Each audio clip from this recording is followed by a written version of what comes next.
Welcome to Foot Locker, Inc.'s 2023 Investor Day, Lacing Up for the Future. Thank you to everyone for being with us in the room today, and thank you to everyone else for listening online. We are incredibly excited to present to you the new strategic vision of our company. Before we get into that, a couple of formalities. First, our disclosure on forward-looking statements. Then, a quick run of show. In a moment, I'll walk you through the highlights of our fourth quarter results. Then, our Chief Executive Officer, Mary Dillon, will come on to introduce to you our new strategic framework and growth plans. We'll then have our executive team begin to walk you through the details of that plan. At around 9:45, we'll take about a 15-minute break.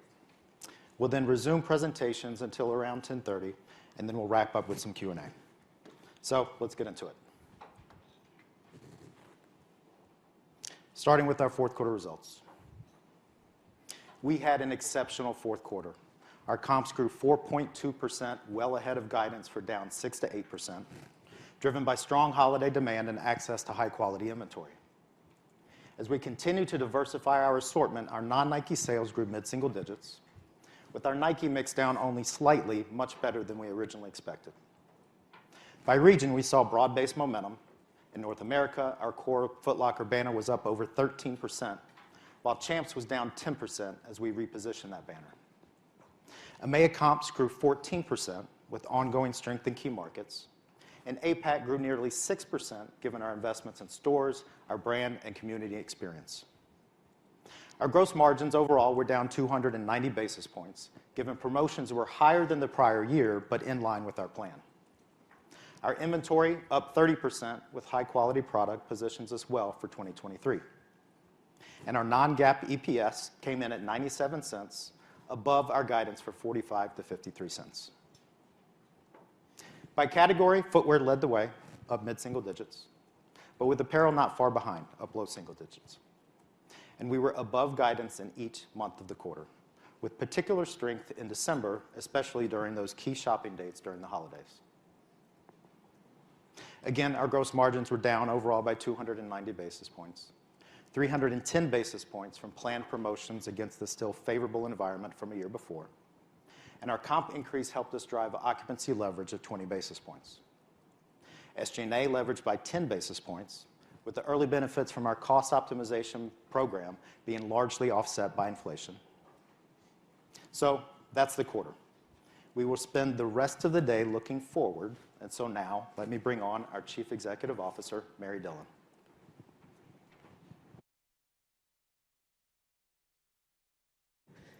Okay, good morning, everybody. Thank you so much for being here today in the room or on the webcast. We really appreciate your time.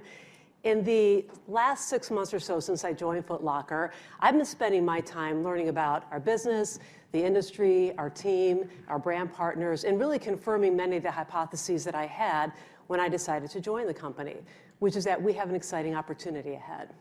So today, along with some of my leaders, I'm excited to show you our direction for the future, which we call our Lace-Up Plan.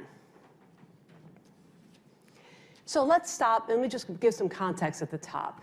Foot Locker as a company has many strong assets to leverage, and we will talk about those today. We also operate in an exciting growth category with strong tailwinds. And we have insights about the category and the consumer that provide clear pathways to position our banners for growth. And I believe that with the right focus, the right investments, and new capabilities, we will drive long-term profitable growth at Foot Locker. So let me talk about our strengths first. Foot Locker has a strong and unique place in the sneaker ecosystem. We are the OG. Foot Locker is the #1 global brand synonymous with sneakers and sneaker culture. We have a 50-year authentic history around street basketball and youth culture. And we're truly a global iconic brand with over 90% brand awareness and social media engagement that's incredible. If you look at just Foot Locker alone, we have over 12 million followers, and that's 5 times the combined followership of our next 4 competitors. True brand engagement. Everybody knows and loves and grew up with Foot Locker. In fact, just a couple of weeks ago, the Foot Locker striper was a clue on Jeopardy! That tells you a lot. We're a favorite brand with teens, and we know teens are the ultimate arbiter of what's cool. We have tremendous brand partnerships. We're the #1 wholesale partner for leading brands in the industry. And we have over 40,000 store associates who are truly trusted experts and provide exceptional service. I would also add, and this is something we're really proud about, Foot Locker is a true job creator, often a first job for young global people, young diverse people around the world, and we provide tremendous career possibilities. In fact, in the US, over 90% of our store teams are Black or Hispanic. Now let's talk about the sneaker category. I think everybody here knows it's a large and growing category. Sneakers alone are $80 billion in sales in North America and Europe. And the category is projected to grow at a mid-single-digit rate. It's a category with high engagement that's a lot like beauty. It's about individual expression, newness and innovation matter, physical and digital experiences matter. And there's plenty of factors that point to support for the continued growth of the category. So, mass casualization. I think we all know that hybrid work is here to stay. And so whether it's that or sneakers with your tuxedo or your dress, we are not going back to less comfort in our lives, I can tell you that. Also, the second factor, performance is becoming mainstream. Traditional and new performance sneaker brands are becoming fashion statements. And third, the sneakerhead mindset is on the rise, with sneakers becoming a favorite avenue for individual expression, where newness and collectability truly fuel demand for more. And all this sneaker wearing and category participation is driving demand for a variety of brands. Consumers want choice, and we can give that to them. In fact, sneakers are becoming a larger share of the footwear market, and there's still lots of room for a sneaker wardrobe to grow in closets. And more brands are serving these customer needs than ever before. Of course, Nike, Adidas, New Balance, and Puma, to newer brands like On Running and Hoka. People are building a sneaker wardrobe and not just niche sneakerhead collectors. And we see it in our own data. 40% of our transactions have multiple brands, and the majority of our highest frequency shoppers buy multiple brands. So what I'd like to do next is dive a little deeper into demographics and psychographics, or mindset and motivation. Let me start with the demographics of our Foot Locker portfolio. We have a solid base across demographics relative to the category today. You can see the data up on the slide, with a skew towards younger and more diverse customers, which we believe is a strategic advantage. These are the fastest growing consumer segments in the US and are rapidly expanding in their purchase power. If you don't win with young, diverse consumers in this category, you don't win in the long run. But driving demand and growth is also not just about putting people in a demographic box. It's about unlocking growth by understanding and tapping into the mindset of shoppers in the category. So in other words, a sneakerhead is a mindset, but a sneakerhead can be somebody of any age, race, or income. That's why we're focused on unlocking the inner sneakerhead in all of us. So let me explain more. We just completed our most exhaustive consumer segmentation study yet, and we will leverage those insights to differentiate our banners and provide new pathways to growth. So let me just share some of the highlights. It's a lot to digest. There's a broad set of shopping occasions and motivations for consumers within the sneaker market, which is true for almost any consumer category. These diverse motivations can be translated into specific consumer segments, which allow us to hone in on the mindset of shoppers and better meet their needs. So let me talk about the segments, and you might recognize yourself in one of these. There's a sneaker maven. This is the biggest segment in the marketplace, sneaker-obsessed shoppers who represent themselves through their shoes. Fashion-forward expressionists, they want to look and feel cool and fashionable, and sneakers play a big role in that. The active athlete prioritizes performance when shopping for shoes and often adds an apparel item to their shopping trip. Quality seekers. A quality seeker is a practically minded shopper focused on well-fitting shoes and well-known brands. And the deal finder, who focuses on price as their highest priority. And by the way, these segments are not completely discrete. So consumers might start in one segment and then grow their sneaker wardrobe by moving into another segment as well. So I, for example, have long been in the active athlete segment as a runner.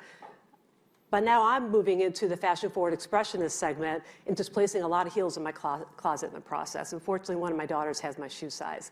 She's got some damn nice heels now. But as evidenced by my Nike Air Max 97 Golden Bullet shoes today that I chose to match my jacket. So, fashion-forward expressionist and active athlete. The Foot Locker portfolio over-indexes with the sneaker maven and captures a strong business with the fashion-forward expressionists. Both of these segments skew younger and more diverse. And while they over-index in their love of Nike and Jordans, they also have other brands in their consideration set, like Adidas, Puma, New Balance, and Converse. And you may have guessed we have an incredibly strong relationship with that customer. They love the brands we carry, the energy that we bring to the category, and especially our in-store experience. And our portfolio today also attracts customers across the other segments, given our range of banners and the brands that we offer within them.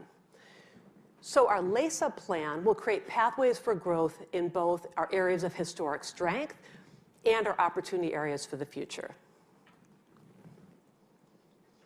So we'll leverage our sneaker authority at the center of sneaker culture to grow in two ways: expanding our wallet share with sneaker mavens and fashion-forward expressionists, and broadening our reach with the other segments. So we'll start with the sneaker maven and fashion-forward expressionists. As we showed in the previous slide, we over-index with sneaker mavens and have a strong business with the fashion-forward expressionists already today. Our community stores really bring this relationship to life. So community stores are located in neighborhoods with a passion for sneakers, and those stores have an average order value that's over 20% higher than the balance of the chain. And we serve the full family needs in those stores. Our partnership with Crocs is just one example of how we build sneaker culture for our brand partners as well. So 70% of our Crocs sales are going to women and children, and the way that we're able to connect that brand with sneaker cultures and our customers has allowed that brand to both drive more productivity and create higher pricing power than before, especially with exclusive tie-ins like Crocs and General Mills.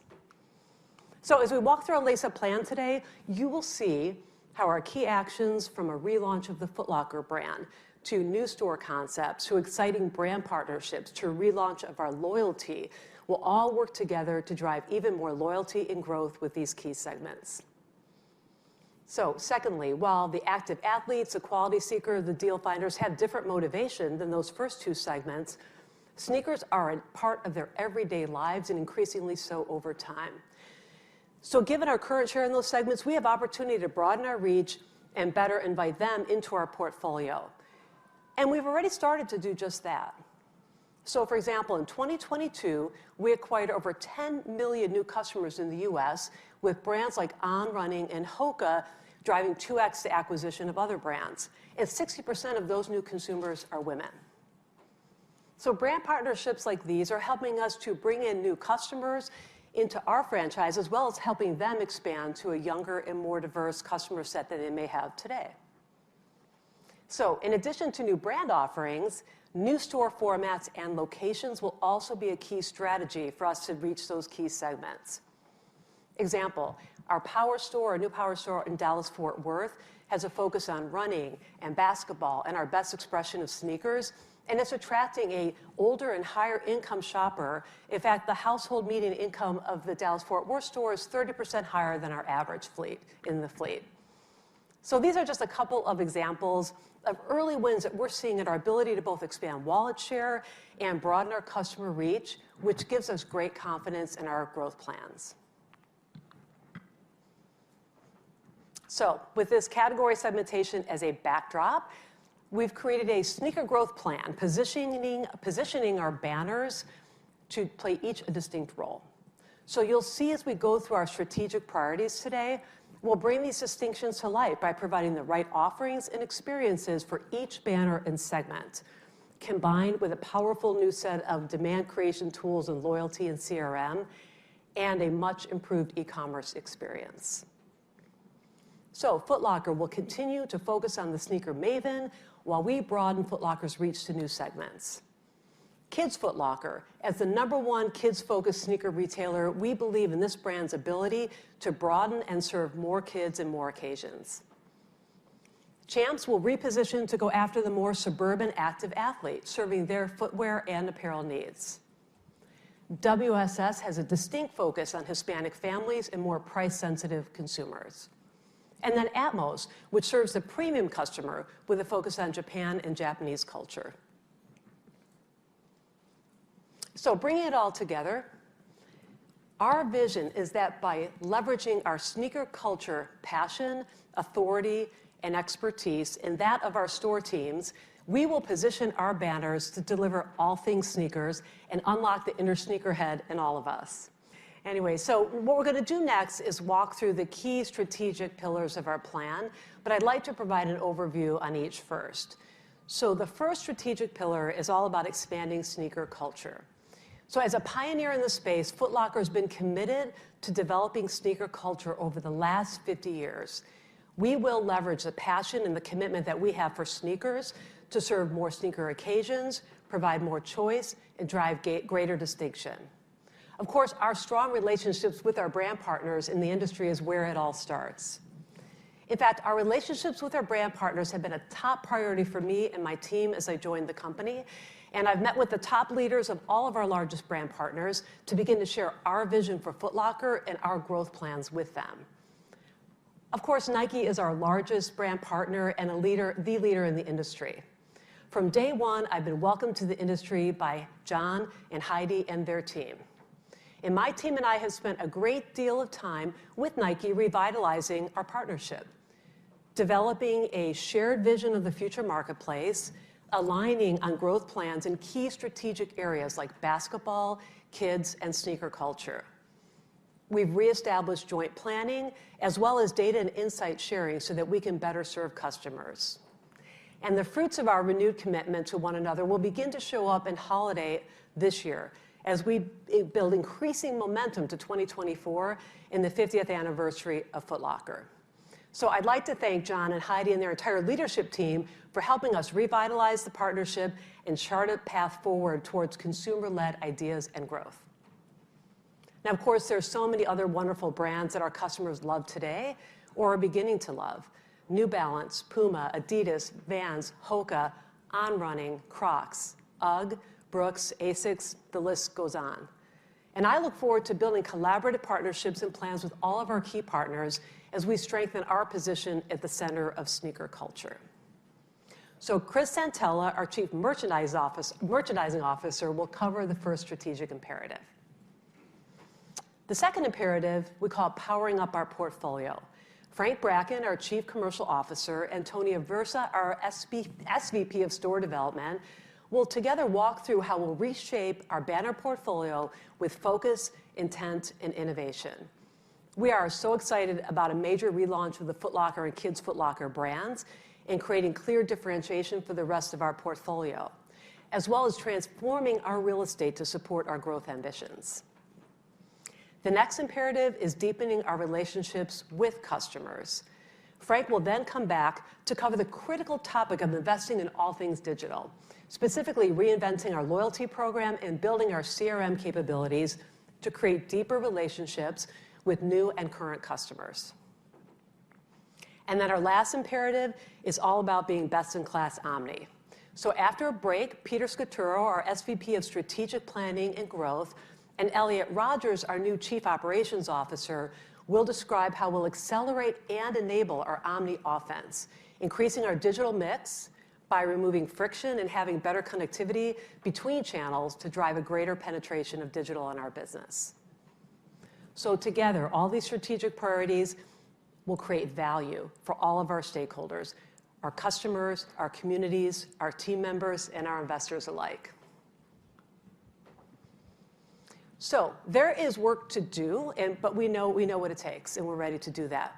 First, it's about simplifying our organization, closing underperforming businesses to reinvest those resources and focus on the banners and the geographies that'll drive profitable growth. We like to say it's getting focused on all things sneakers. Investing into technology and capabilities that will allow us to have a more targeted and personalized demand engine over time. Changing our mindset as an organization to becoming truly customer-led. And finally, creating a culture that leads through the lenses of functional expertise, enterprise thinking, and collaboration, and putting our customers and our stripers in the center of everything we do. It doesn't happen overnight. So we've already begun, though. We've already begun simplifying our organization with the closure of Team Sales, East Bay, Foot Action, Sidestep, and transitioning most of Asia to a licensed model. 2023 is a year where we will reset the business, our relationship with our brands, our banner repositioning, and store optimization. We'll begin to execute on our cost savings, while at the same time investing in technology and new capabilities and our global brand platform, so that in 2024 and beyond, our core banner focus, new concepts, and better digital and loyalty capabilities will drive sustainable growth. I couldn't be prouder of the team that's taken the field with me. We have an amazing mix of veteran knowledge and fresh perspectives. I'd like to mention two of our newest members who are joining us here today. Adrian Butler, our Chief Technology Officer, who recently joined us from Casey's General Stores, bringing incredible experience as a technology leader across restaurant and retail. And Kim Waldman, who is joining us officially next Monday, but we've announced this today. She's joining us, and she's most recently the Chief Digital and Marketing Officer of Athleta, and prior to that, the General Manager of E-commerce at Sephora. And she'll be our Chief Customer Officer. So let me wrap this section up by just highlighting our targets and aspirations, and we'll walk through all of this today. I believe that our lace-up plan to simplify, invest, and grow, and execute across the strategic pillars I just gave you an overview on, will truly create value for all stakeholders and set us on a path to exceed $10 billion in revenue over time and to exceed a 10% EBIT margin. Now let me bring up our Chief Merchandising Officer, Chris Santella, to begin walking you through our strategic imperatives.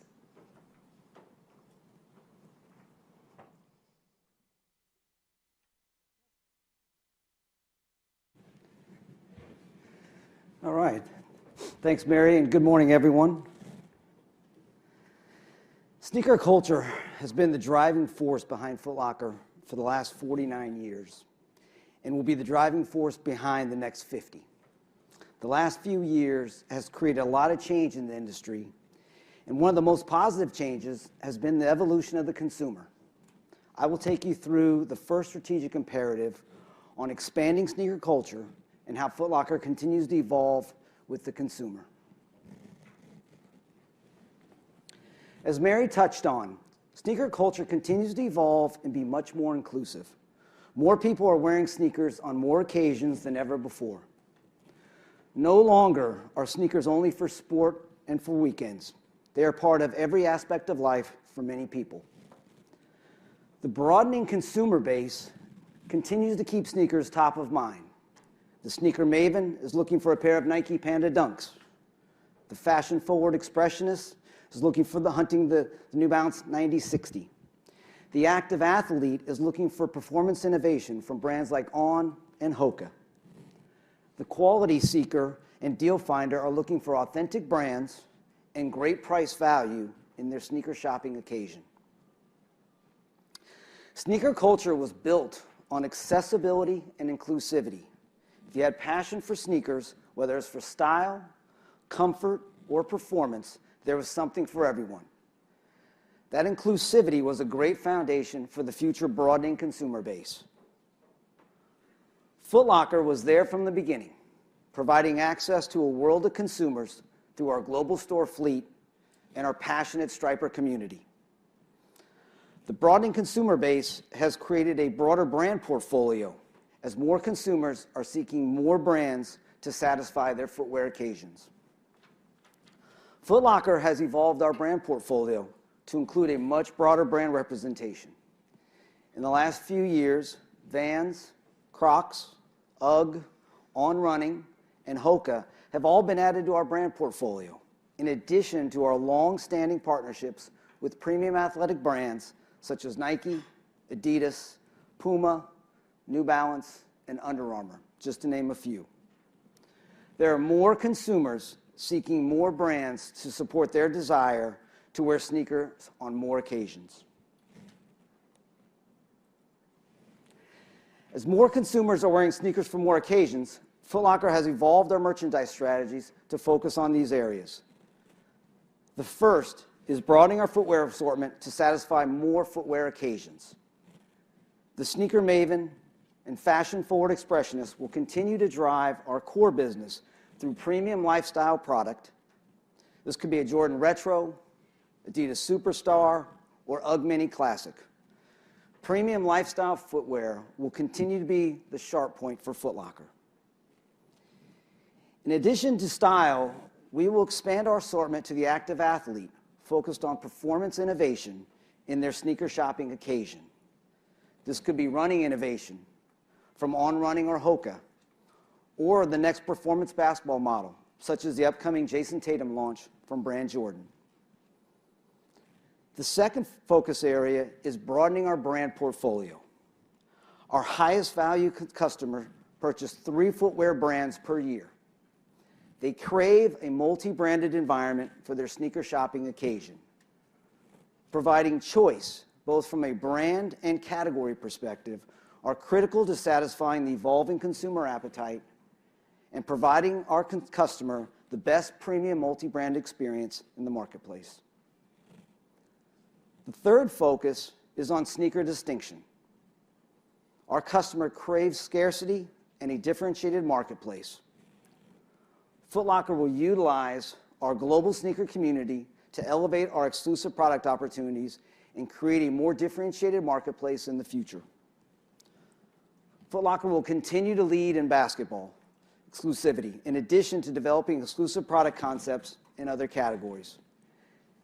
These principles drive customer loyalty, in addition to broadening our reach and diversifying our brand portfolio. In addition to more consumers and more brands driving the future of sneaker culture, there are also more shopping occasions that are providing Foot Locker opportunity to expand our reach and increase wallet share from our existing customers. The global pandemic and new hybrid work environment has created an increased desire for performance footwear, both from a style and performance perspective. Comfort and versatility is driving the customer, along with a desire to stay fit through a changing hybrid lifestyle. Sneaker innovation is deeply rooted in Foot Locker's DNA, both from a style and performance perspective. And delivering new performance innovation has been a big part of Foot Locker's 50-year journey. We have accelerated this opportunity in performance product with the development of new brands, such as On and Hoka, along with aggressive growth plans with ASICS, Brooks, and Nike. Foot Locker is well positioned to capitalize on the performance opportunity. The second footwear opportunity is the casual business. The broadening customer base has looked for comfort and style as they increase their sneaker-wearing occasions. Foot Locker has deep heritage with premium athletic brands and has now expanded our brand portfolio to include many premium casual brands. Over the last 5 years, Foot Locker has added Vans, Crocs, and UGG, in addition to long-standing meaningful business with Timberland and Converse. This segment is critical to our growth opportunity in women's and kids, as the casual business has a deeper customer connection with her than the male consumer. The third opportunity is under 100. Foot Locker will continue to focus on the premium segment of the marketplace, but through WSS and Champs, we have the opportunity to expand our reach more aggressively in the under 100 marketplace. We have strong relationships with our brand partners such as Vans, Converse, and Crocs, in addition to developing opportunities with our premium athletic brands. Our acquisition of WSS has allowed us to better understand the under 100 marketplace and where we can play authentically in this opportunity. Performance, casual, and under 100 all provide meaningful incremental growth and allow Foot Locker to authentically evolve our footwear category portfolio. In addition to category opportunity, we continue to develop our brand partnerships. Nike will continue to be the largest brand partner, and we've revitalized our Nike relationship, and both companies are committed to growth. The partnership is focused on creating a strategy that is complementary to the Nike direct-to-consumer strategy. The focus is on consumer sharp points, along with an integrated marketplace. The consumer strategy is rooted in Foot Locker's strengths and heritage in sneaker culture. Basketball culture and House of Hoops will lead our partnership as our shared passion to elevate the next generation of basketball icons, such as Jason Tatum and Devin Booker, is critical to our customer and the continued development of the sneaker industry. Our second aligned focus is kids. And through Kids Foot Locker and Foot Locker globally, we will partner with Nike to develop the next generation of sneaker enthusiasts. Similar to developing the next generation in basketball, developing the next generation of sneakerheads is critical to Foot Locker and Nike's long-term growth. The third partnership strategy is sneaker culture. Foot Locker and Nike's relationship is close to 50 years old, and the celebration of sneaker culture has been a key consumer connection throughout the journey. The global Tuned Air franchise anchors our position outside of basketball, and we have some big plans to celebrate the 25-year anniversary of that model later this year. Beyond the consumer sharp points, we are partnering across planning and loyalty to develop an integrated marketplace. The revitalized alignment has positioned Nike and Foot Locker to return to growth in 2024. In addition to growth, the partnership is committed to developing unrivaled experiences for our consumers. We will reset House of Hoops with elevated product positions, along with reimagining the overall experience. Starting holiday 23, Foot Locker will have elevated access in LeBron and KD retro models, LeBron's signature, and global Air Force One models. Kids Foot Locker will continue to be the Nike Kids leader as the only retail partner 100% focused on kids. KFL will outpace the market in kids growth from Nike. The Nike and Foot Locker partnership has always been deeply rooted in celebrating sneaker moments. As the partnership evolves, sneaker moments will continue to play an important role. 2023 is the 25-year anniversary of the exclusive Tuned Air franchise.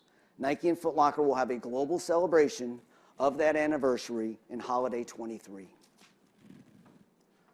Following that, in 2024, Foot Locker and Nike will partner on an exclusive product concept celebrating Foot Locker's 50-year anniversary. The concept will include some of the most iconic models in the industry, along with an elevated go-to-market strategy celebrating our 50-year partnership. In addition to Nike, we have focused on expanding our brand portfolio to reach more consumers on more occasions. Foot Locker's market share in non-Nike brands continues to be in the high single-digit range, but much lower than the mid-teen market share Foot Locker has in total. We have significant opportunity across brands like Adidas, New Balance, and Puma, just to mention a few. The growth opportunity is rooted in long-range planning, elevated go-to-market strategies, and co-created product franchises. One example is our Puma Mellow Ball franchise, where we collaborated on a multi-year journey with elevated go-to-market strategies, such as Rick and Morty launch last month during NBA All-Star Weekend. Foot Locker will also partner with Puma on a leadership position with the recently announced Rihanna and Fenty collaboration planned for later this year. We are excited about the energy Rihanna can bring to an already very strong women's footwear market. In addition to Puma, Foot Locker has accelerated growth plans with running brands such as New Balance, On, and Hoka. We have also seen record growth in casual brands such as Crocs and UGG. And our brand portfolio in footwear is stronger and broader than ever. Foot Locker is well positioned to capture more consumer occasions in the future. As we broaden our brand and category portfolio, driving marketplace distinction and scarcity play an important role to make Foot Locker the must-shop destination. Our customer craves scarcity, and by utilizing our global leadership position, we have the ability to develop and create more exclusive product opportunities for our customer. That competitive advantage will increase our exclusive product mix from 15% to 25% of our product assortment. I mentioned Nike Tuned Air and Puma LaMelo Ball franchises earlier as two current examples of exclusive leadership. In 2023, Foot Locker will launch a signature basketball model from Anthony Edwards with Adidas, along with exclusive color positions with Nike LeBron 21 and Puma Scoot Henderson. In addition to signature athlete positions, we have partnered with several brands on exclusive third-party collaborations. Puma LOL Surprise and Crocs Cinnamon Toast are two of the best examples. Elevating exclusivity is critical in developing a differentiated marketplace for a consumer who craves scarcity in a marketplace that needs differentiated retail. As Mary stated, our aspirations are clear: broaden and expand sneaker culture through more consumers and more occasions, revitalize the Nike relationship, and diversify our brand portfolio. Nike will continue to lead our brand portfolio and be 55 to 60% of our mix. Accelerate growth plans of our non-Nike partners at 2 times the average growth plans. Foot Locker's brand portfolio is the strongest in the industry and positioned well to serve more consumers and more sneaker occasions. Lastly, increase our exclusive mix to 25%. Basketball will continue to be the sharp point for exclusivity, along with elevating other opportunities across all categories and brands. Foot Locker is well positioned with all of our brand partners to deliver against these aspirations as we move forward to the next 50 years. Thank you, and I will turn it over to Frank Bracken.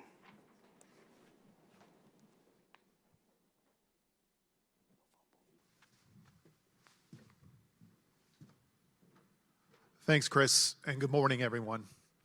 As we expand sneaker culture, offering more choice to more customers, it's critical that we have a framework for how our banner portfolio serves consumers. In this section, Power Up the Portfolio, I'm going to share our new approach to leveraging the strength of our multi-banner portfolio. I'll begin by sharing that Foot Locker plays a critical role in the industry. We are much more than a place to buy shoes. We are the authentic destination for consumers to find curated assortments and compelling stories. As you can see, in North America alone, last year we served 23 million active customers and had over 1 billion visits to our stores, sites, and apps.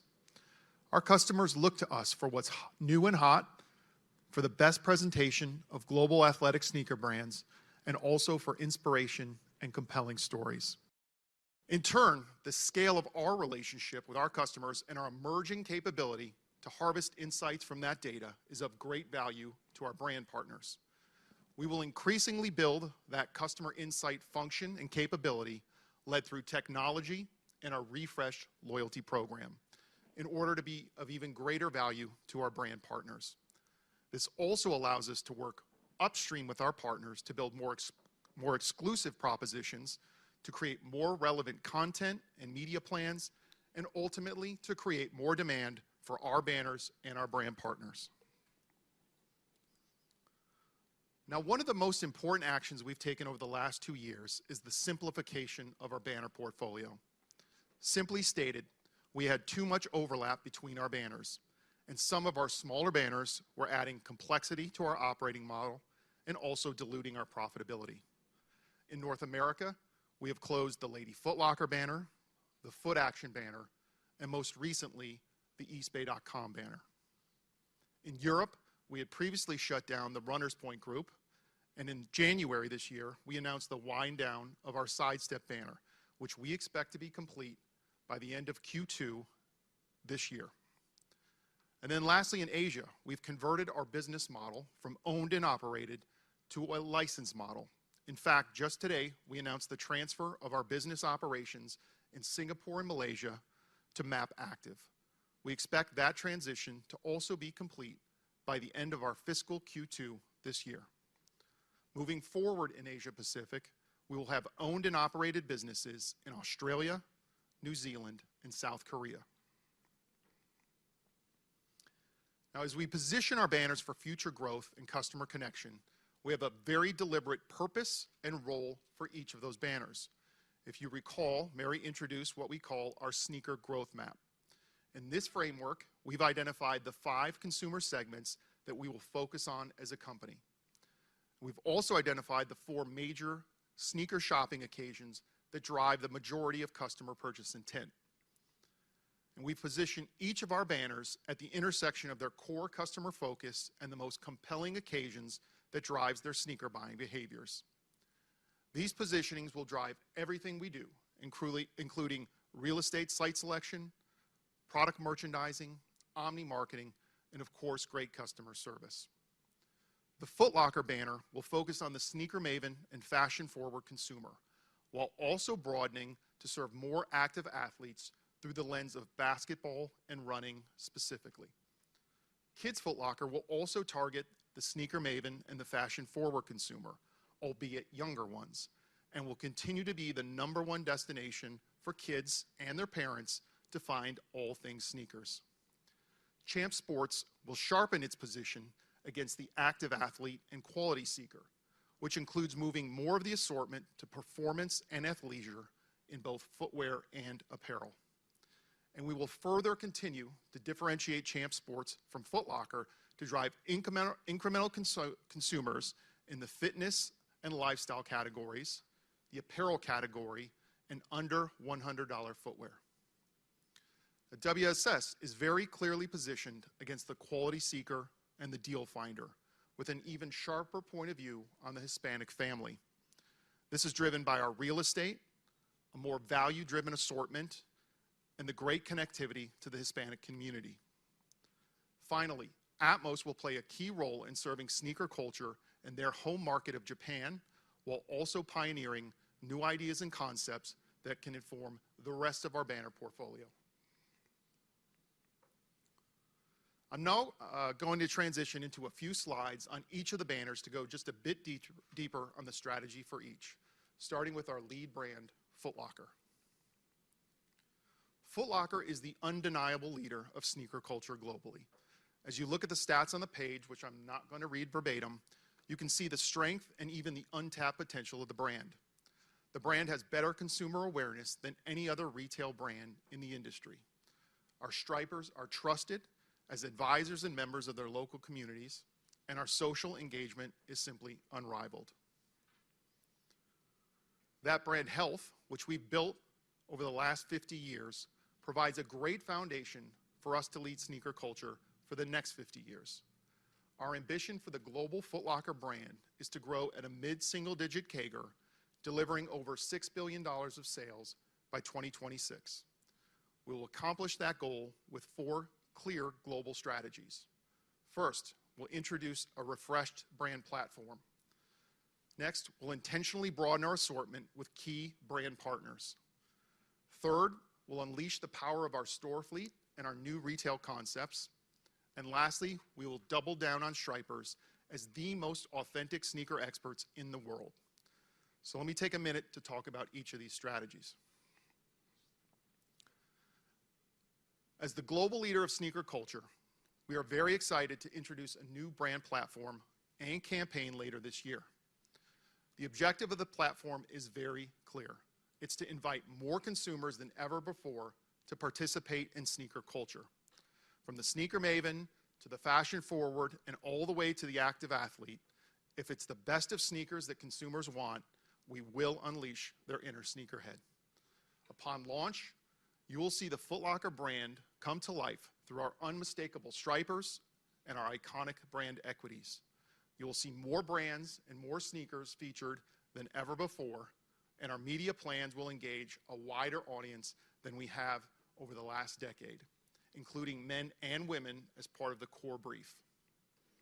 We'll launch our first campaign at holiday this year, and we've got a great roadmap that extends into 2024 that'll enable us to celebrate our 50th anniversary as a brand. And as Chris said earlier, we have the full support of all of our key brand partners to make this more than just a commemorative moment, but a truly commercial moment. Now, Chris did a great job walking through the overall broadening strategies for Foot Inc. For the Foot Locker banner, we'll continue to diversify and dimensionalize basketball culture through new signature athletes, exclusive concepts and stories, and the best offering of basketball classics in the world.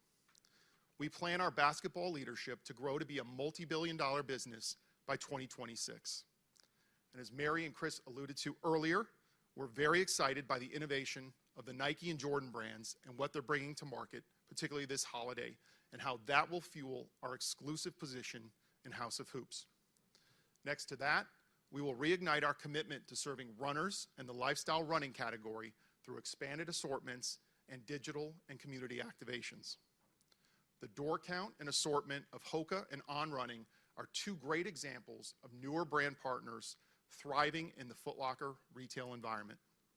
Finally, Foot Locker will continue to build our assortment of casual sneaker and seasonal footwear, which further supports our brand diversification efforts and also helps us connect with more female consumers who want to participate in sneaker culture. So think of brands like UGG, Timberland, Crocs, and Hey Dude as brands that have a clear role in sneaker culture with our Foot Locker consumer. Now, to give our world-class assortment the best experience that we can, we've also kicked off our Store of the Future project. Our objective is to deliver a globally scalable, technology and striper-powered Foot Locker experience that brings to life our leadership of all things sneakers. The core tenets of this experience will be the following: clear sneaker leadership demonstrated through our brand selection, expanded assortments, and crisp storytelling. Dedicated men's and women's and kids' spaces so that we are more inclusive of all sneaker shoppers and can provide exceptional choice and merchandising variety. A digitally connected retail environment with stripers who can access a seamless omni-channel experience, including access to inventory across our entire store fleet. And finally, deliberate design choices that optimize our front-of-house sales productivity while also maximizing our back-of-house operational productivity. Our first pilot store will open here in New York City in Q1 of 2024, with other pilots planned next year in Italy and the UK, and those pilots will inform a broader rollout of the store concept beginning in 2025.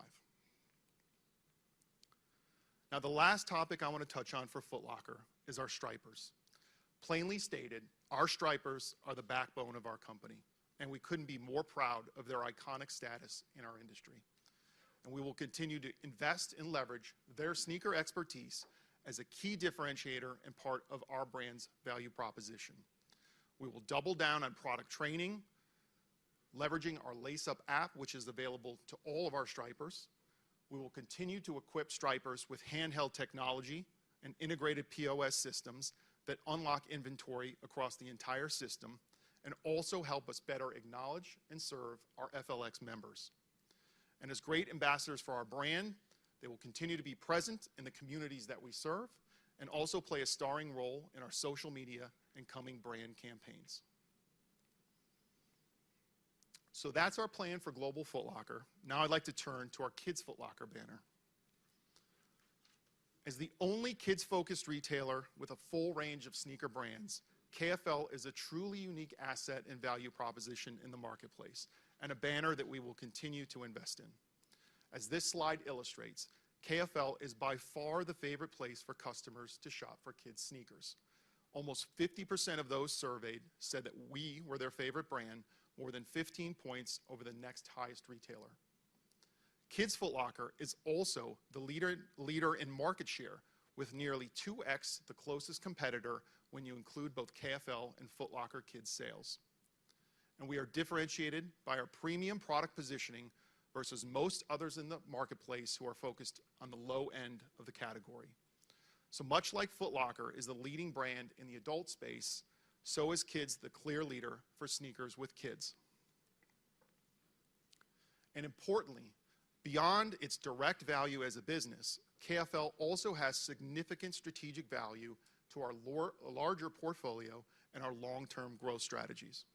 As you can see from our lifetime value data, customers who are acquired through KFL are approximately 20% more valuable than those acquired through other banners. Additionally, the lifetime value from Kids Foot Locker customers, nearly half of that value is captured by other banners in the portfolio. In other words, customers acquired through KFL are a strong pipeline of business for our adult-based banners, as oftentimes parents will shop for themselves at a Foot Locker, and as grade school age kids become teens and wear adult sizes, we're able to graduate them into the Foot Locker banner as well.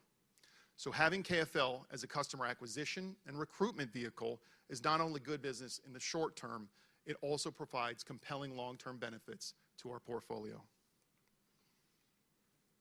And while we are the clear leader in the kids category, what gives us further confidence that there's still plenty of room to grow for KFL is presented on the page here.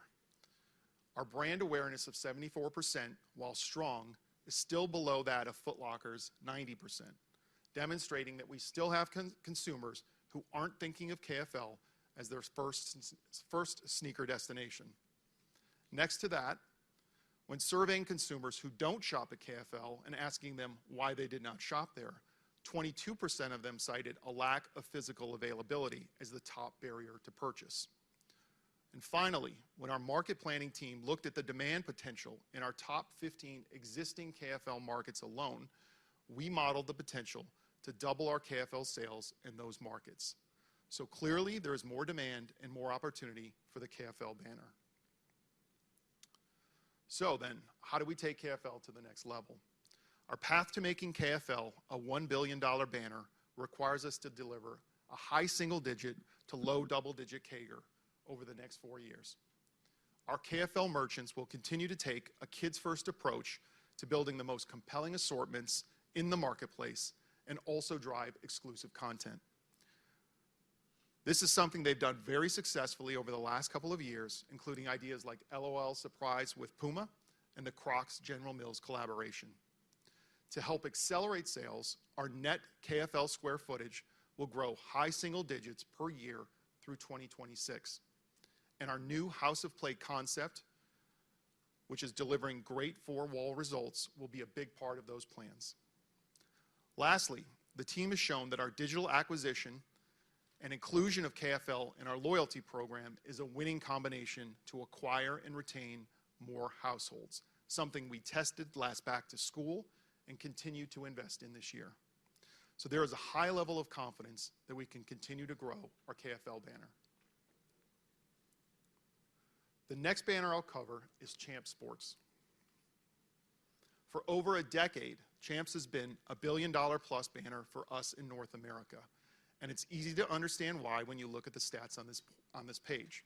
There's very strong consumer awareness of the Champs Sports brand, particularly when compared to other sporting goods retailers. The Champs banner is also strongest in the markets that matter the most, those with high populations and high concentrations of consumers who are spending against their fitness and wellness needs. Finally, the Champs consumer is highly engaged in social media with an impressive digital footprint in the marketplace. As a destination in the mall for great sport lifestyle and sneakers, Champs Sports has been a strong #2 banner next to Foot Locker. But with our reset, we see an opportunity to be even sharper with the Champs banner in the future. As Foot Locker and Kids Foot Locker lead with the sneaker maven and the fashion forward, there's a large and highly engaged consumer segment that Champs can serve within our portfolio. It starts with widening their current focus from the teen and high school athlete to a broader segment of consumers that we call the active athlete. As a segment, these are consumers who are highly connected to sport, they're inspired by what's worn by the best in the game, and they seek elevated, authentic shopping experiences. Next to that, they prefer one-stop shopping for both their footwear and apparel needs. The active athlete represents 21% of the sneaker growth map, which makes it the second biggest consumer segment along with the fashion forward. And the category itself is forecasted to grow in the mid-single digits over the next 4 years, making it an attractive segment to position Champs within. To reposition and reset this business, we are taking key decisions to strengthen the core of Champs Sports so that we can stabilize the banner as a billion-dollar business. First, we are closing approximately 125 underperforming stores this year, focused on exiting non-priority markets and older format stores that are not the current expression of the brand, nor do they receive the best assortments and allocations. Moving forward, we are then prioritizing 4 key geographic markets where Champs has historical strength, and there are also very favorable consumer demographics and demand. That's specifically in the states of California, Texas, Florida, Georgia, and the tri-state area. And we're using Champs as our lead banner for apparel, driving more head-to-toe connectivity for the consumers shopping for their performance and athleisure needs. In summary, our ability to use Champs to further extend our consumer footprint and serve incremental occasions is what makes the totality of our North America banner portfolio even stronger moving forward. Now, in October of 2021, we acquired WSS, which was then a private company. In the time since, we've grown in our conviction that not only is WSS the next billion-dollar business for Foot Inc., but that WSS is a highly differentiated and incredibly well-positioned in its core consumer focus on the quality seeker and the deal finder segments, 2 consumer segments that Foot Locker previously did not directly serve. Now, as I said, WSS is a banner that's very unique in our portfolio and in the marketplace, and it's nearly entirely complementary and incremental to our existing banner portfolio and well-positioned for growth in the coming years. It is the #1 Hispanic-focused retailer in athletic footwear with a special connection to the communities that it serves. It is a 100% off-mall concept, offering a fully bilingual shopping experience and hosting over 300 community events per year. WSS has a full family offering with more than 50% of its sales coming from kids and women, and the concept carries all of the globally relevant brands that the consumer wants, but at more accessible price points, as well as having a strong and growing private label business. It has an incredibly effective loyalty program as well, with nearly 4 million members that represent 85% of its sales and who spend 20% more per visit. And with a focus on the Hispanic family, we have very favorable demographic trends and spending habits to anchor our growth over the next several years. The Hispanic population is expected to grow over 30% in the next 20 years, adding 10 million people to the U.S. population in the next decade alone, and they'll ultimately represent 25% of the total U.S. population in the medium term. Importantly, Hispanic consumers tend to shop more in stores and spend more than other consumer segments on the footwear category.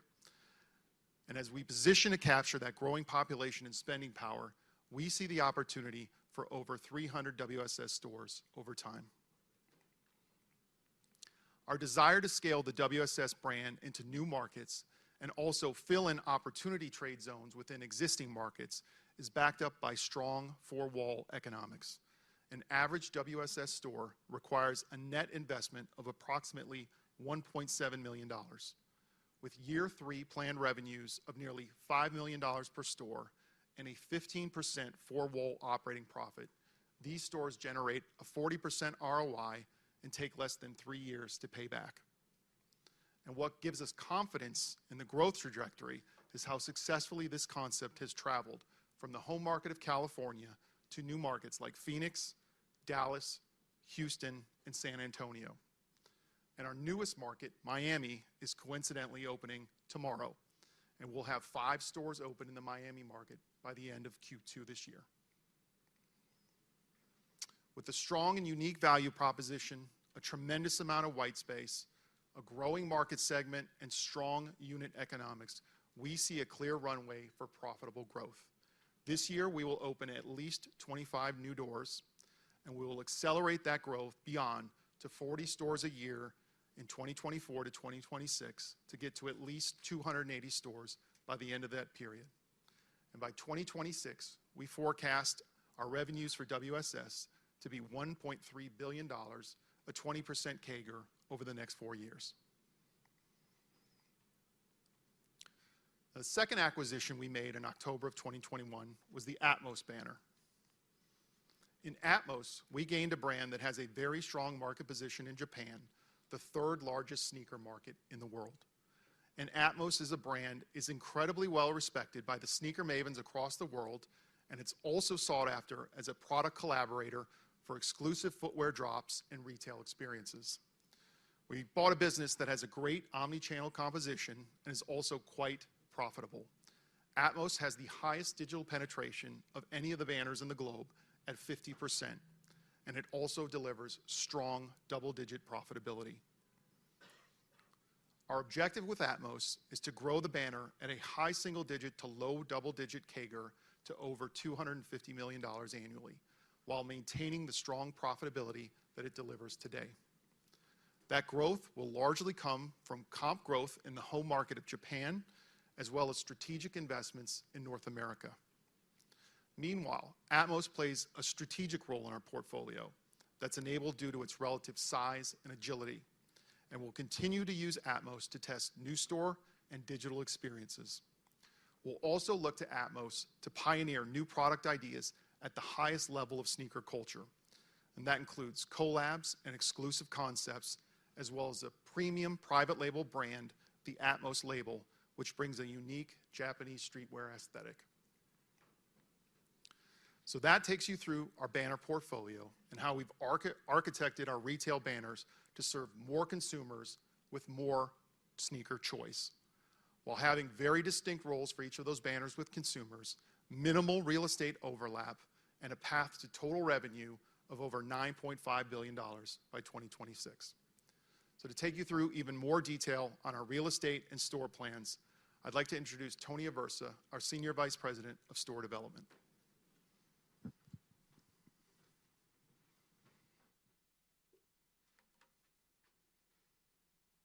All right, thank you, Frank, and good morning, everybody.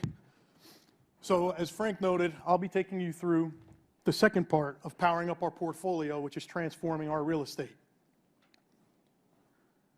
The way we'll do this is 3 key strategies. First, we'll be scaling new concepts with bigger footprints to offer more engaging experiences with a broader product assortment. Second, we'll be strengthening our portfolio off-mall while also optimizing risk and rationalizing underperforming stores. And third, we will optimize our international portfolio with key focus on European markets and transitioning Asia to a licensed model. So let's start with scaling new concepts. We'll expand our new formats to deliver uniqueness and reach in the marketplace. The first of those formats are community stores. Community stores are a 15,000 on average square foot, best-in-class expression of our Foot Locker brand. They offer tailored assortments and experiences relevant to the local communities and neighborhoods that we serve. Great examples of these community stores would be Compton in the Los Angeles market, 69th Street, Upper Darby in the Philadelphia market, our newest addition, Mondawmin in Baltimore City, and from an international flavor, we have Saint-Denis in Paris, France. These are meaningful expressions in our communities, and our activations truly inspire and engage. And as Mary noted early on, these community stores also offer first-time job opportunities for much of the community, which is extremely important. The second concept that will scale will be power stores. 10,000 square feet on average, but a similar positive and powerful expression of our Foot Locker brand. You'll find these in shopping centers, high streets internationally, in A and B malls across North America. They offer a full family assortment with broader reach, and it allows us the ability to expand our product assortment. This concept unlocks our ability to be more things to more people. Examples such as American Dream in northern New Jersey, Art and Fair in Northern California, and most recently, our larger square footage power store in the Dallas-Fort Worth market. These stores are seeing a significant increase in suburban consumers with increasingly higher household incomes. This is showing that we can have a broader reach at Foot Locker. Our last concept to scale is House of Play, a larger format kids Foot Locker at approximately 7,500 square feet. This design offers elevated storytelling and product presentations. Engaging experiences have already proven to be a hit with our kids and their parents as we recruit our next generation of Foot Locker families. We are extremely excited by these concepts, not only because they're achieving top and bottom line plans, but because they're driving higher net promoter score and overall customer satisfaction. These new concepts allow us to stay focused on our core consumer while also acquiring new, as both Mary and Frank noted. Currently, these formats represent approximately 120 stores in our portfolio, and we will grow them to 400 plus by 2026 by opening up 300 new concept stores in the future. So next, I'll talk about strengthening our portfolio.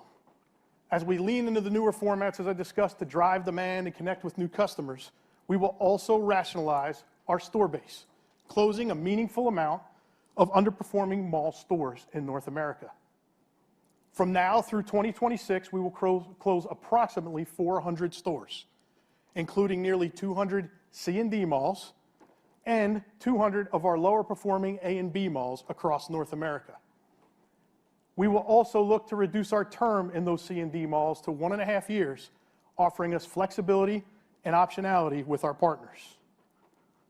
These 400 stores represent nearly 10% of our total sales, but they also average 800 basis points less in profit than the rest of the chain. This will result in 80 basis points of total margin improvement for the company. So as we think about malls, and we talk about malls, I want to focus on A and B malls for a moment, where we have seen sales growth over the last few years. Now, traffic has decreased by 6%, but that's due to increased customer discovery and pre-shopping on their mobile device. The good news is this creates intent, which is evident by our 8% increase in conversion since 2019, more than outpacing the traffic declines. Thus, the result is an 8% increase in sales across these centers. This sets up very nicely for us to expand in these centers with our power store concept into the future. Lastly, I will quickly touch on optimizing our international portfolio, and we're going to do that in two different ways. First, optimizing our footprint, and second, tailoring our growth by region. In Europe, we recently announced the shutdown of Sidestep to focus on our Foot Locker banner and to continue that focus. We will spend against key market opportunities in Europe, with 2/3 of our capital being spent in key countries. Larger footprints and the expansion of our power and community stores will also be a focus in the region. In Asia this morning, we announced the closures in Hong Kong and Macau, and we're also converting our own Singapore and Malaysia stores to a license model in partnership with MAP Active. This, along with our other strong partnerships with the Alshaya and Fox groups, will allow us to further grow in the markets across the EMEA regions and Asia Pacific regions. So quickly, let me tie this all back together for you. We will power up our portfolio, and we'll do it by transforming our real estate. We're going to optimize our store counts down approximately 10% through 2026 to 2,400 stores. But we will increase our square footage by 10% to over 14.5 million square feet as we open up larger, more experiential expressions of our brands with a wider product assortment. New formats will surpass 400 locations and represent over 20% of our square footage. Foot Locker will play a key role with community and power stores. Kids Foot Locker will play a key role with the growth of House of Play. And then we will increase our off-mall penetration to over 50% in North America. And as Frank noted, the strength and the growth of WSS, which is 100% off-mall, catering to the Hispanic community, will play a major role there. All of these actions will provide us a much stronger real estate foundation as we lace up for the future, and I couldn't be more excited to lead this team. Now I'll hand it back to Frank so he can talk about our third strategic imperative, which is deepening our relationships with our customers. Thank you.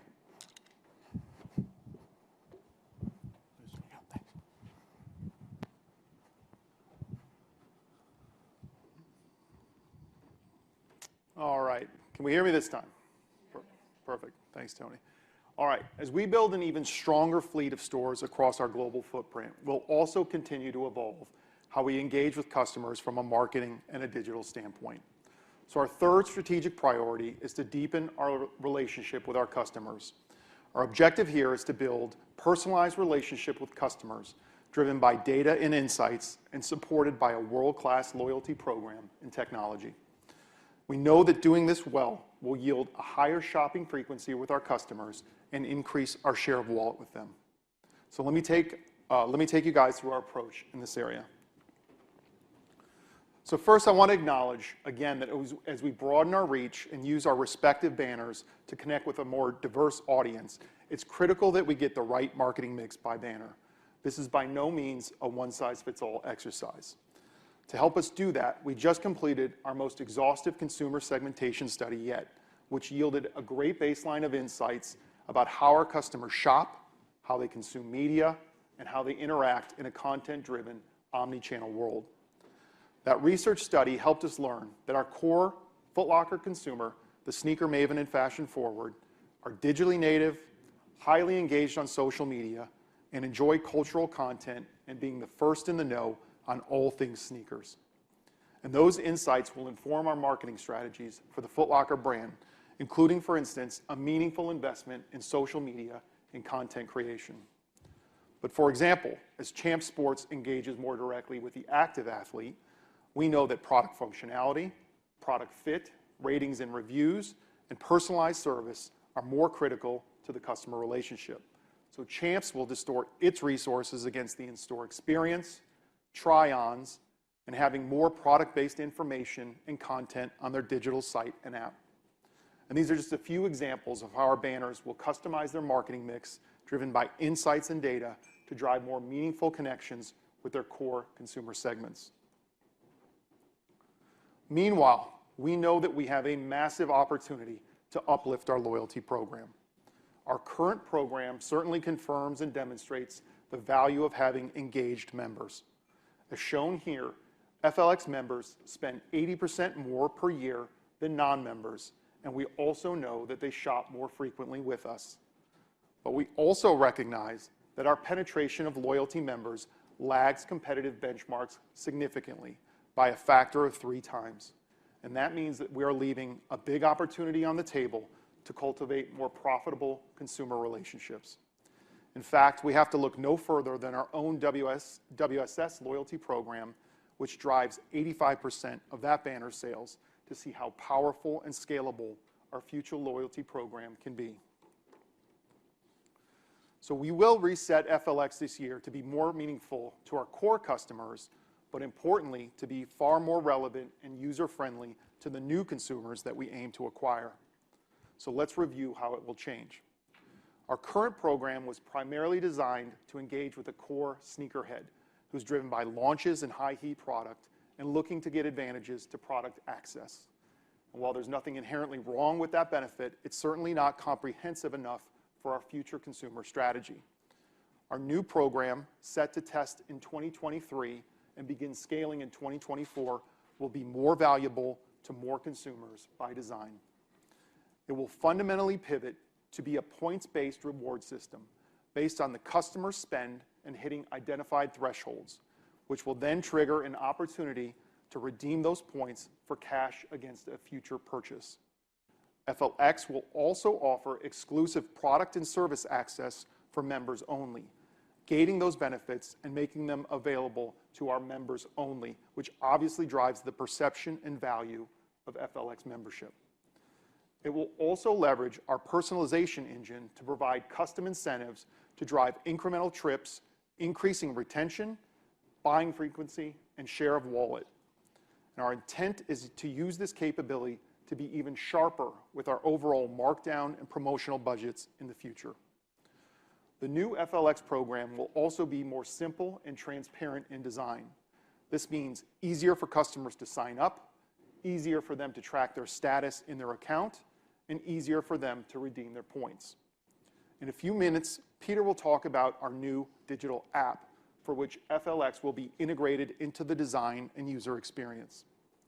Finally, there will be deeper integration with our Stripers and store teams to drive signups and member usage, including better recognition of members in store so that we can provide more personalized service.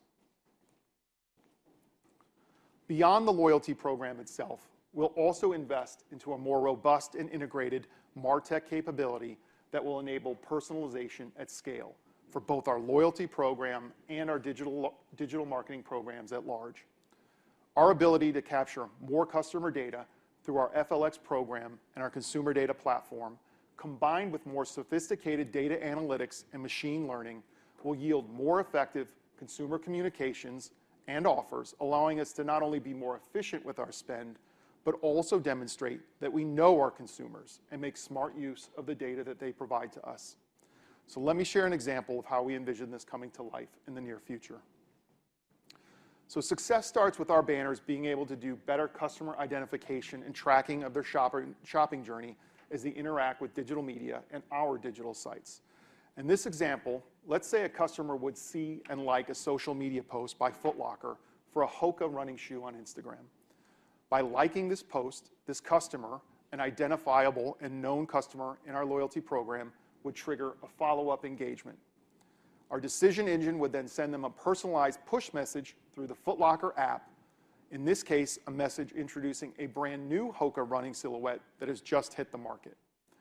This push notification would have a direct click-to-shop link and enable a seamless purchase for the customer if they're so inclined. So let's assume that they buy that Hoka shoe online at footlocker.com.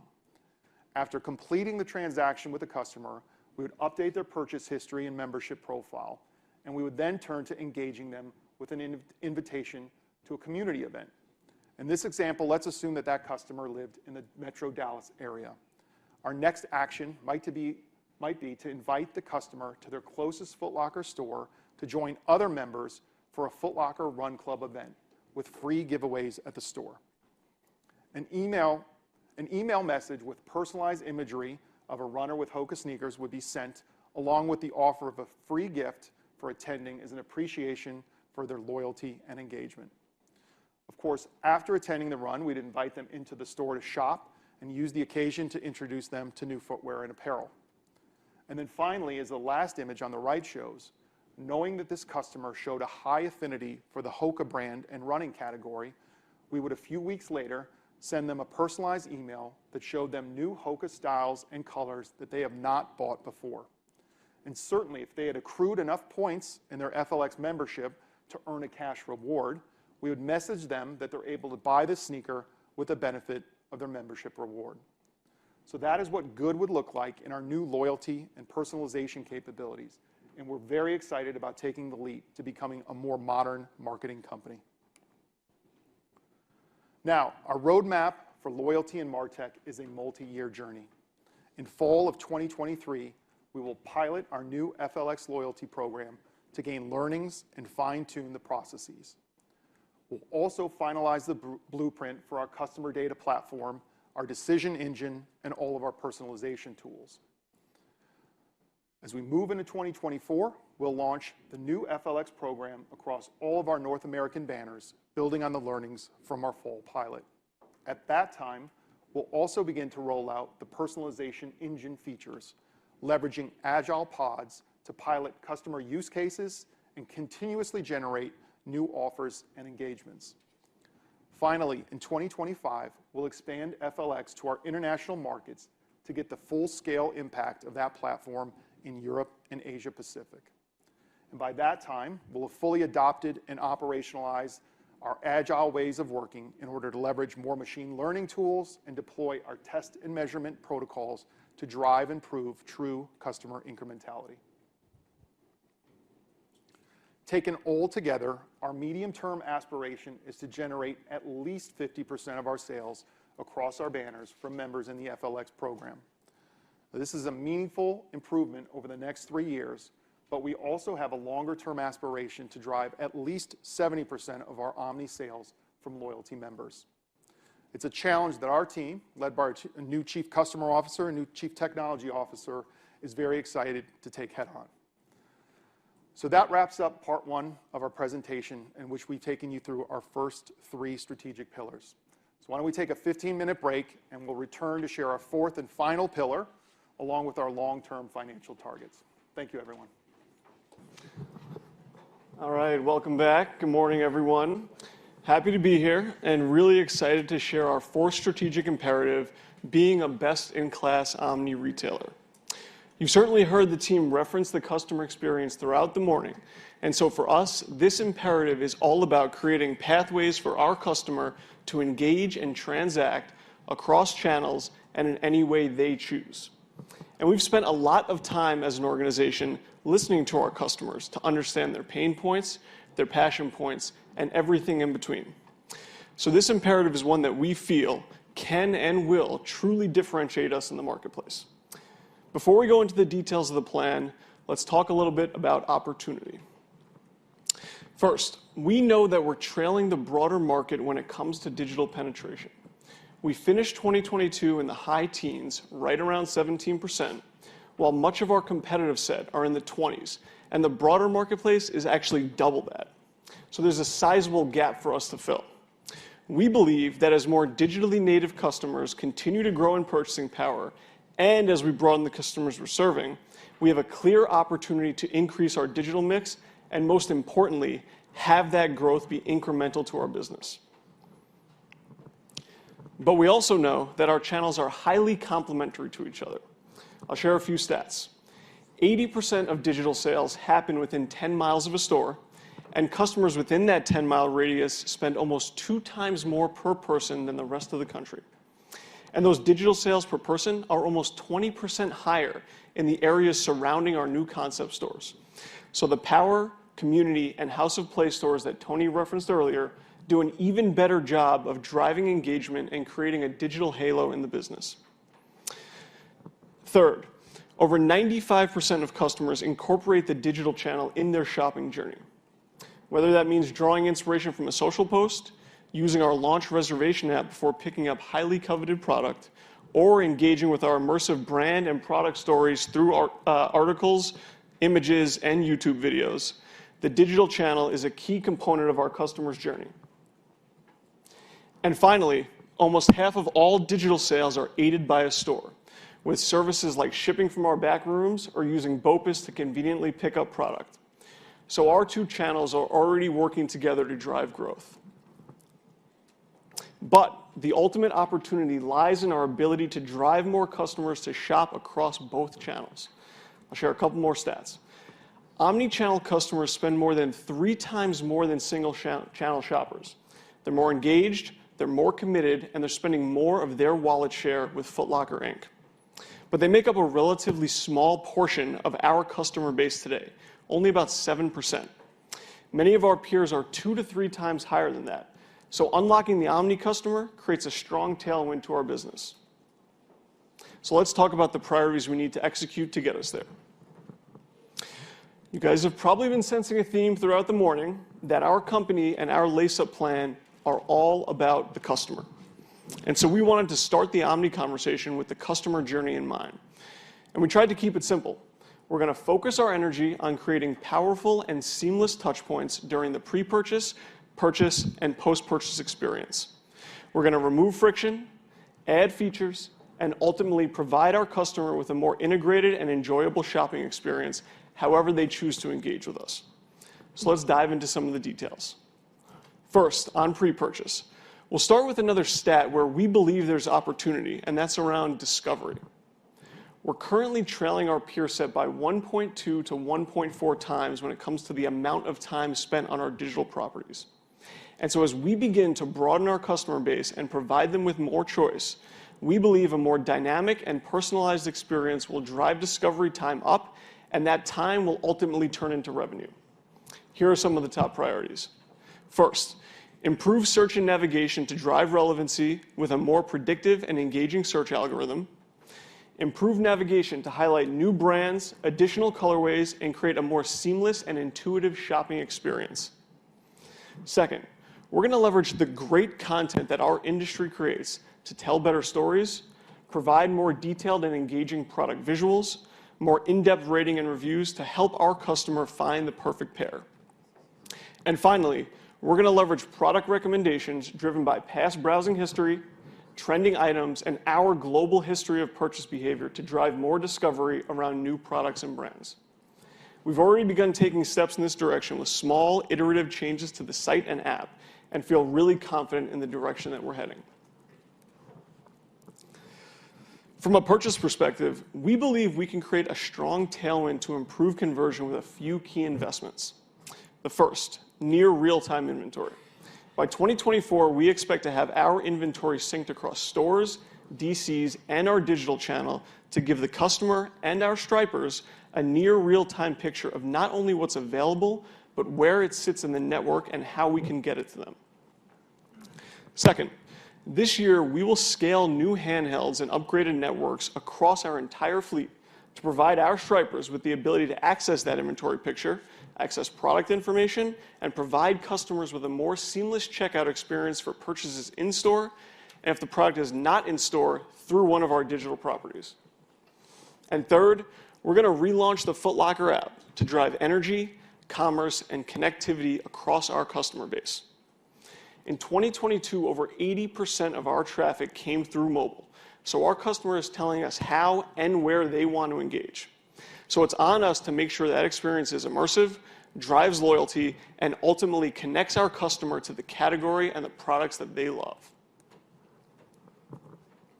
Finally, on post-purchase, we're going to leverage the combination of our digital properties and our physical footprint to create a more frictionless fulfillment experience. We're going to focus our priorities on flexible fulfillment options by accelerating our global rollout of BOPUS this year and introducing expanded and expedited shipping options across the globe.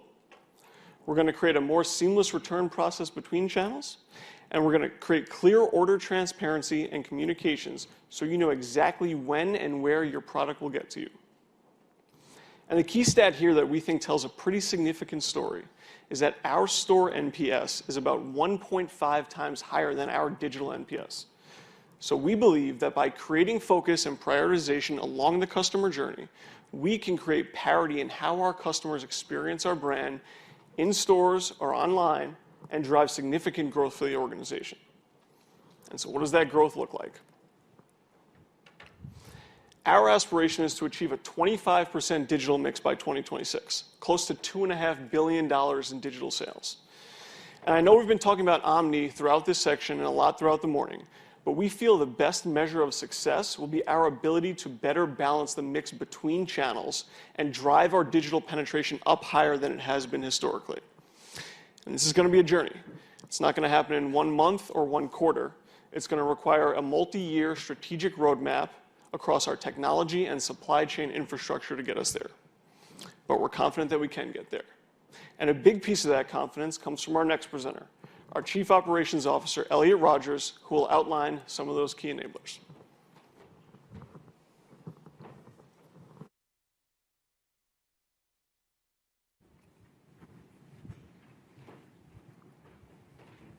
Thanks, Peter. Now that we've talked about our omni-channel aspirations and the strategies to achieve them, let's talk about the supply chain and technology enablers. Let's start with supply chain. We've made enhancements to our U.S. supply chain network to improve flexibility, speed, and efficiency while significantly improving our ability to meet customer expectations. We have rapidly evolved the network from 2 centralized single-channel DCs to 3 regional omni-channel DCs that service markets in their respective territories. Consequently, we can now service 95% of our stores and customers within 2 business days. Our new omnichannel network allows us to leverage inventory across all locations to fulfill customer demand, enabling a buy anywhere, fill anywhere experience. We will make similar advancements to our supply chain network outside of the U.S. to achieve parity within the markets we operate. Our multi-year supply chain roadmap will enable our omnichannel growth strategies. We recently opened an automated DC in Reno, Nevada, to better service our stores and customers on the West Coast.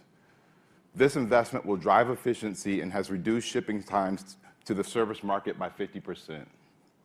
We will continue to upgrade our DC network globally while leveraging supply chain partnerships to extend our capabilities.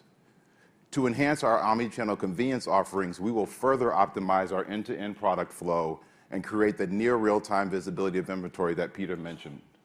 This visibility will yield many benefits, such as better aligning our e-commerce estimated delivery promise with our actual delivery times.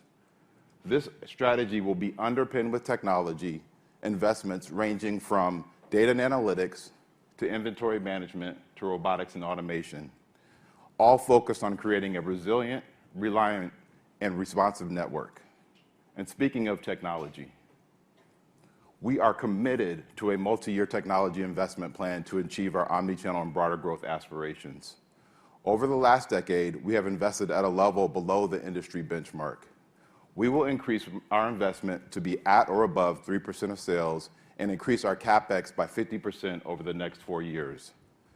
This acceleration will not only be an enabler of growth in our digital channels, but will create a more efficient, nimble, and digitally enabled organization. Our digital transformation will create a more agile, modern platform. The improvements will not be limited to technology. They will include improvements to our processes and ways of working. We will move from legacy platforms with heavy customization to a modern architecture that is scalable and future-proof for growth.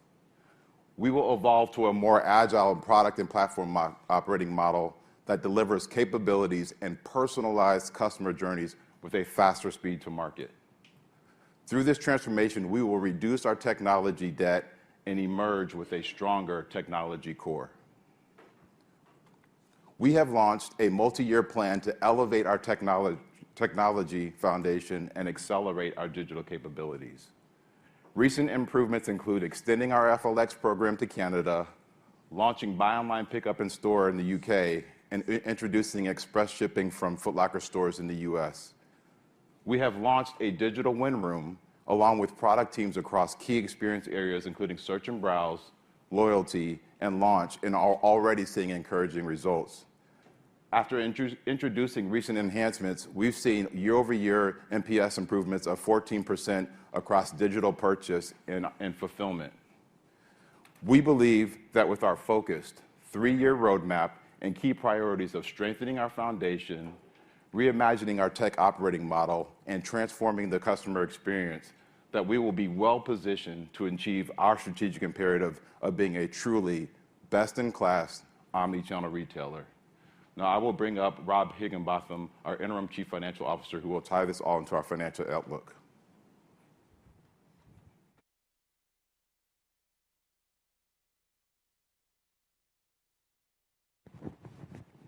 Thank you, Elliot. The plans we are presenting to you today are meant to create value for all of our stakeholders. That's our community, that's our team members, and of course, our investors. In the communities that we serve, we will continue to invest in Black-owned businesses through our commitment to our LEAD program, invest in scholarships in underinvested communities, as well as donate our time, funds, and product to charities we hold dear. We are also creating value for our team members, our people. We do that through empowering our people and transforming the way we work. We empower our people by creating mobility in multiple ways, including promoting from within, and in doing so are dedicated to a culture of diversity. Secondly, we have our Ignite program, which includes our cost optimization work, but is much more than that. We are changing the way we work through deep engagement and collaboration, making us more nimble and building an always-on capability and mentality when it comes to driving efficiency. Then there is, of course, our investors. Now, you've probably all skipped ahead to this section if you got the slides online, but I'll go through it anyway. To summarize our financial vision at a high level, our goal is to be over $10 billion in revenue with over 10% EBIT margins. Now, that extends beyond the 2026 timeframe that we'll flesh out in more detail in a moment, but this is our long-term ambition. The path to get us there, again, is to simplify our business, invest in our core assets and capabilities in order to drive sustainable growth. And what that means is that 2023 will be a reset year for us as we absorb changes to the business, exit certain businesses, optimize our store footprint, and accelerate investments. When it comes to simplify, we've taken two key actions in our international operations. First is the wind down of our Sidestep banner in Europe, which involves closing 70 of those 80 stores while converting the other 10 to the Foot Locker banner in the region. And the benefits are clear. It will give us a sharper focus on our core brand in the region, it will simplify our overall operations, and it will have significant financial benefits. This was a $100 million top-line business, but it was losing $10 million a year. It will cost us $25 million to exit the business. That's part of the reset dynamic in 2023, but then it will give us over 10 basis points of margin accretion going forward. We are also transforming our Asia business model by moving from a mostly owned and operated model and shifting to a mostly licensed model. We still see tremendous growth potential for the Foot Locker brand in Asia, but have made the strategic decision to lean into our partnership with MAP Active to leverage their scale and expertise in the region to drive that growth so that we can focus on our more developed markets. And what that means is that the current profile of 30 owned stores that are losing $30 million a year will evolve into a model where by 2026 we will have 15 owned stores, but 130 licensed stores that generate over $15 million of licensing revenue that falls mostly to the bottom line. We will then be taking that increased focus and more targeted capital to invest in our core. Our average annual CapEx run rate will increase by over $50 million over the next few years as we lean into the new store formats that Tony talked about, and as we lean into building the technology capabilities that Elliot talked about. And that means that the tech expense that flows through the P&L will increase by about $80 million a year, which will be an over 50 basis point of margin investment that we'll use to drive growth. And we will fuel that investment through our cost optimization work. A year ago, we announced a $200 million cost savings program opportunity that we identified in SG&A that we would flow through to the bottom line. Since then, through our Ignite work, we've identified another $150 million of savings coming from merch margin and occupancy. So we now have a $350 million cost savings program, still with $200 million falling to the bottom line, but now with $150 million to fuel our growth strategies. What that means for the path of our earnings growth is that 2023 will be a reset year for us, with earnings down 30%. But as our growth initiatives gain traction, as our investments continue, but then our cost savings work start to more than offset that, we see sustainable growth beginning in 2024 and continuing into the future. In 2023, our reset year, we expect sales to decline by 4.5% to 6.5% on a 52-week basis. Our closing of Asia stores, Sidestep, Champs rationalization, offset by ongoing growth in WSS, will result in about a 9% store count reduction. But as we open bigger stores, our footage will decline by a lesser 4%. Given the timing of the closures and the productivity differences of those stores, they will only have a 1% impact to sales for the year. We expect comps to decline by 3.5% to 5.5% this year as we absorb the change with Nike before returning to growth with that brand later in the year, and as we reposition the Champs banner. Comps will be down mid to high single digits in the front part of the year and improving to down low single digits in the back half of the year as our growth initiatives start to take hold, which gets us to the down 4.5% to 6.5% total top line on a 52-week basis, and then the extra week adds about a point of sales growth to that. Our EBIT margins will be down significantly in 2023, given the reset, as our cost save work is more than offset in the near term by our investments, some ongoing promotions in the early part of the year, and deleverage in the business on the sales decline. From the 7.9% level in 2022, our cost save program will add about 160 basis points. Our technology investments will then see the biggest pickup in 2023, and we're also investing nearly $40 million into wages for our frontline associates. So together, those two factors will result in a 100 basis point drag on margins. Promotions weighted toward the earlier part of the year will be another 100 basis point drag. And meaningful deleverage of 180 basis points on down comps takes our 2023 EBIT margin to 5.7% on a 52-week basis.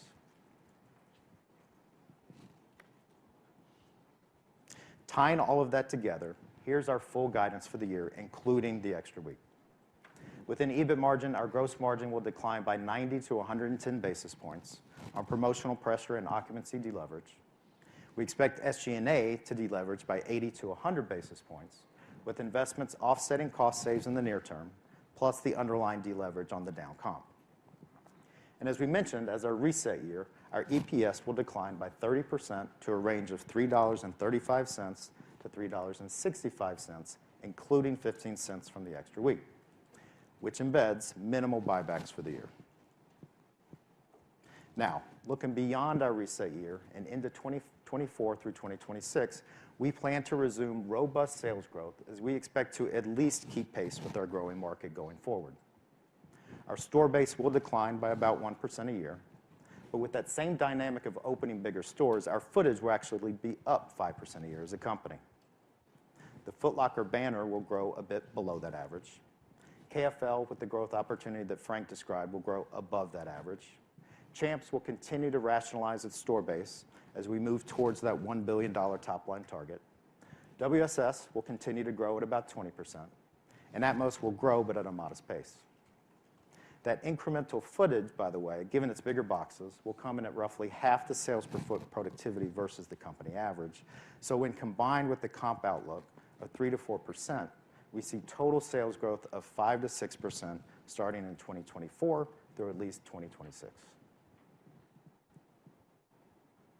Combined with that top-line growth trajectory, we expect significant margin expansion from 2023 levels and see a path to 8.5 to 9% by 2026. Let me walk you through those drivers. Technology spend will have a modest drag as those investments continue, but our sales begin to grow. And then our cost savings will really start to shine through, where we expect to see about 170 basis points of impact. Then the Sidestep and Asia exits will help our margins by about 30 basis points. Our store rationalization will add another 80 basis points, as Tony mentioned. Our improved licensing revenue stream will add another 15 basis points. And then leverage from our top-line growth will add another 20 basis points to get us to that 8.5 to 9% range for 2026. But that will not be the end of our journey. Beyond 2026, we see potential for us to reach 10% or higher EBIT margins, driven by us continuing to optimize our real estate mix, uncover further cost saves, optimize our mix of fulfillment, and leverage expenses as we grow the top line. As part of our growth plans, we are establishing a more explicit and targeted approach to capital. When it comes to investing in the business, going forward, we will be less focused on external sources of growth and more focused on organic growth and core capabilities, our new concepts, digital, technology, all the things we've been talking about today. And that means we will be less focused on M&A activity and on minority investments. Now, that doesn't mean we're closing the door entirely on M&A, especially when it comes to buying new capabilities, but it does mean that we will be focused on internal investment first. And in terms of returning cash to shareholders, we are committed to a stable but growing dividend, which we will target at 30 to 35% average payout over time. And on buybacks, apply a more consistent approach, targeting a low single-digit lift to EPS annually starting in 2024. So the result of all of that is our 2024 to 2026 earnings growth algorithm. That's 5 to 6% total sales growth on a 3 to 4% comp and 5% footage, reaching 8.5 to 9% EBIT margins. Together, that's high teens to low 20s EBIT growth, and with buybacks adding a low single-digit lift to that, which gets us to an average EPS growth in the low to mid-20s.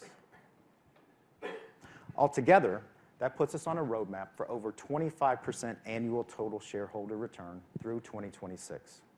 Our sales growth, margin expansion, buybacks will drive that low to mid-20s EPS growth, and then combined with our current dividend yield of 3 to 4% would result in an attractive TSR of 25% or greater.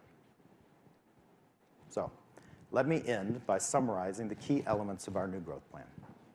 Overall, we will simplify our business, invest in our core in order to drive sustainable growth, to achieve over $10 billion of revenue in the long term. And to get there, we will expand sneaker culture through more occasions, more choice, and greater distinction, increasing our exclusive mix to over 25% of sales, increasing our non-Nike sales mix to over 40%, while also revitalizing our growth path with Nike. We will power up the portfolio by creating more distinction among banners, closing underperforming stores, expanding our off-mall footage to over 50% in North America, and increasing our new format footage to over 20%. We will also deepen our relationship with customers by reimagining our loyalty program and increasing our sales penetration of loyalty from 25% today to 50% by 2026, and then to 70% longer term. And we are making a firm commitment to be a best-in-class omni-channel retailer, including a rich digital experience for our customers, targeting digital penetration of over 25%. The financial output of which will be 10% or better EBIT margins long term, attractive returns on capital, and our low to mid-20s earnings growth algorithm. And with that, I'll bring Mary back for some closing comments.